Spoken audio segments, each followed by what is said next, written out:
పసిడి ప్రియులకు నమస్కారం. ఈరోజు హైదరాబాద్, విజయవాడ, వైజాగ్ బులియన్ మార్కెట్లో బంగారం మరియు వెండి ధరలు ఏ విధంగా ఉన్నాయో తెలుసుకుందాం. తెలుసుకునే ముందు మన ఛానల్ సబ్స్క్రైబ్ చేసుకొని సపోర్ట్ చేయండి మిత్రమా. ఎందుకంటే బంగారం ధరలు ఎప్పటికప్పుడు మారుతూ ఉన్నాయి కాబట్టి తగ్గినా పెరిగినా తెలిసే అవకాశం ఉంటుంది కాబట్టి సబ్స్క్రైబ్ చేసుకోండి మిత్రమా. ఒక కేజీ వెండి ధరపై 5,000 రూపాయల తగ్గుదలతో 2,90,000 రూపాయల వద్ద సేల్ అవుతుంది. ఒక గ్రామ్ వెండి ధర 290 రూపాయల వద్ద సేల్ అవుతుంది. 22 క్యారెట్ల 10 గ్రాముల బంగారంపై 700 రూపాయల తగ్గుదలతో 1,48,600 రూపాయల వద్ద సేల్ అవుతుంది.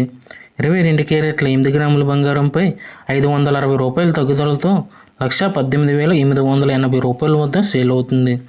22 క్యారెట్ల 1 గ్రామ్ బంగారం 14,860 రూపాయల వద్ద సేల్ అవుతుంది. 24 క్యారెట్ల స్వచ్ఛమైన 10 గ్రాముల బంగారంపై 770 రూపాయల తగ్గుదలతో 1,62,110 రూపాయల వద్ద సేల్ అవుతుంది. 24 క్యారెట్ల 8 గ్రాముల బంగారంపై 616 రూపాయల తగ్గుదలతో 1,29,688 రూపాయల వద్ద సేల్ అవుతుంది. 24 క్యారెట్ల 1 గ్రామ్ బంగారం 16,211 రూపాయల వద్ద సేల్ అవుతుంది. Thank you for watching video. మన ఛానల్ సబ్స్క్రైబ్ చేసుకొని సపోర్ట్ చేయండి మిత్రమా.